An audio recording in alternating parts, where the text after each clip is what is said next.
Dear January, the beginning of a new year is supposed to be a happy time, but I can't help but feel so sad when the clock ticks over.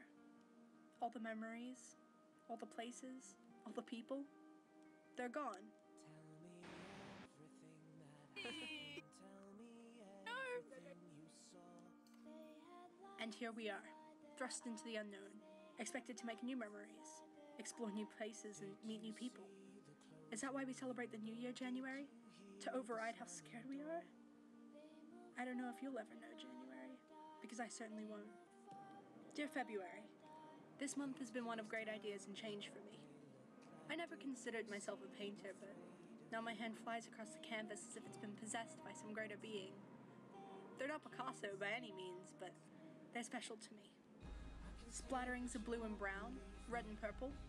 Certainly not your typical combinations by any means, and I guess that makes me unconventional. I'm not sure if that title is a good thing or not, but it seems to sit well with me. I think I'd be bored being conventional. It's not exciting. There's no fizz. It's been such a hot month. I long for freshly squeezed lemonade. And then I remember how sour freshly squeezed lemonade really is. It's winter, but it's incredibly hot. So I guess like me, the weather doesn't feel like being conventional. So it's February, but the temperatures are already peaking, which I don't hate, but I do hope that the weather starts becoming more conventional. Dear March, I'd like to say the weather's gotten more conventional, but I'd be lying. It's not really gotten more conventional at all, where heat is concerned. My painting's improved. It's less of random splatters and more of barely coherent images. I'm still so proud of my works, even if others may be less enthused. I also think I got the lemonade thing down. At first it was just straight, then too much sugar, which was probably why my lemonade stands were never very successful as a kid. But I think I got the ratio perfect. I've also been baking a lot, almost obsessively. Not that I really mind. There's something so therapeutic about baking, about making something whole out of separate ingredients.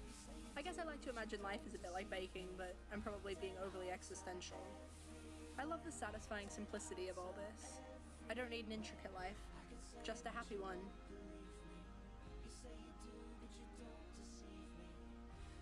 Dear April, I've met someone. He consumes every minute of my waking hours. His voice fills my dreams, and I wish I could explain it, but I can't put how he makes me feel into words. So I tried to paint my feelings, but it only made me more confused. It was just splodges on a canvas, meaningless blobs, in intense reds and greens and blues. I've never not seen the beauty in my paintings before. My brother says it's because I can't see the beauty in my situation, but I don't think that's true. I can see the beauty, it's just hidden under miles and miles of ocean. How can I find happiness in that? Happiness doesn't come from squinting at a canvas. At least no happiness I've ever felt. Dear May, I went on a walk with my brother all the way out to the sea today. You never realize how big the sea is until you're standing at its edge, throwing stones and realizing that they sink before they make it 500 meters. I wonder if the ocean ever gets lonely. Just because of the sheer number of people that are separated from those they love by its endless expanse. Sometimes I think if I stare for long enough at the horizon, it will ignite some sort of response from the ocean, but now I'm not too sure if that's just the eternal optimist in me speaking. I take strange comfort in knowing that no matter how rough the waters, or how far the plane trip, that the ocean will still be blue, and that something so seemingly irrelevant can keep me and my love across the sea together. I hope his May was as good as mine. Dear June, you are the month I spent outside, enjoying all the things our beautiful earth has to offer. The sun warms not only the skin, but also the soul. I think I'm being overly existential, but now I'm not too sure that that's a bad thing. The sea is still blue, even when you're not standing at its edge. And although that's not as comforting as it once was, it still reminds me that color can span all distances, and if color can, then surely people and feelings can too. Halfway through the year, and yet I feel unfulfilled. Joy has faded and returned, talents have come and gone, and yet neither one has left a lasting impact on my life.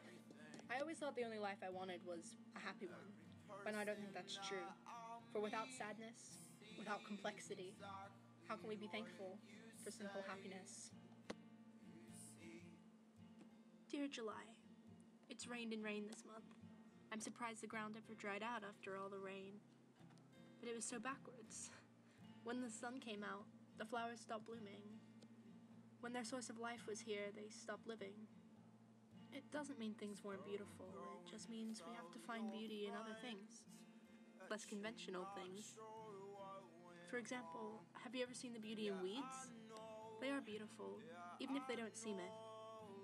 In a month so backwards, I didn't think it could still be so beautiful, and for a while it wasn't. But it just means we have to learn to experience beauty in areas we never knew possible. I don't know what makes sense anymore.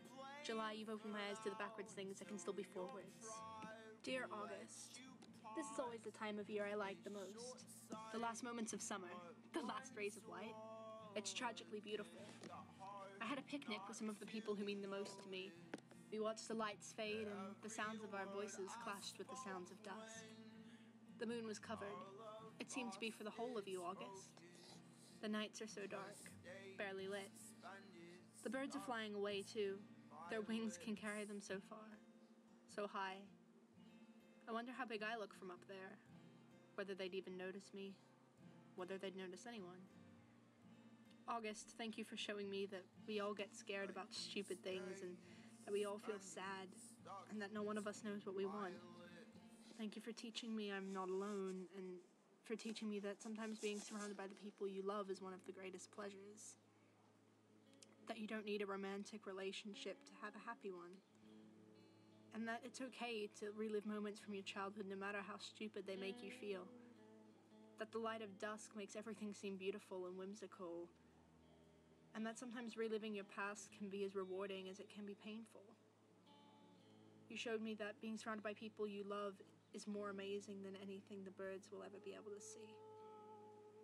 August, thank you for remaining to be one of my favorite times of year, and for still being the tragically beautiful last moments of summer.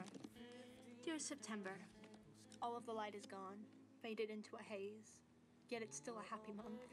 In your walls you held songs, familiar faces, and less familiar faces. You taught me to see the world through a lens and how incredibly beautiful that is. Instead of bottling up every little thing I feel and trying to express my emotions in all of their complexity by brushing some ink onto some paper. You marked 6 months of smiles, 6 months of staring at the sea, and 6 months of love. You taught me that creativity never leaves you because you're born with it. It's a part of the soul, and it's a part of who you are. Dear October, they always say that the month you're born in is your favorite month. And it's true. For a long time it was. But now, I don't think that title suits anymore. I had a birthday with some of my favorite people, and we ate the best food, and we drank lemonade, and it was everything I could ever want and more. I was surrounded by people I loved and by their smiles. The day was sunny, and it was amazing. And yet, I find that it's pointless to be surrounded by smiles when yours isn't one of them. Maybe that's incredibly selfish of me, but I don't think it's unreasonable. There is this ever-present loneliness that consumes my days, and at times it feels like even life's closest companions seem to walk away. Dear November, you are the month I spent looking really harshly at myself, and the month I spent even longer hating myself for it. You were the month where I realized that it's hard to come across beauty when you're surrounded by beige and white interiors and when the outside world isn't beckoning you. The month I realized that intricacy and sadness do not always lead to happiness and simplicity. Yet you showed me that we can find beauty in other places, but sometimes that beauty just disappears. November, you showed me that without a purpose, life has no meaning.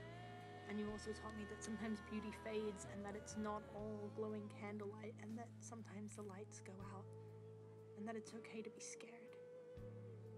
It was a dark month, but a useful one. Dear December, this is a thank you letter. Thank you for the memories, for the people, for the places that are here.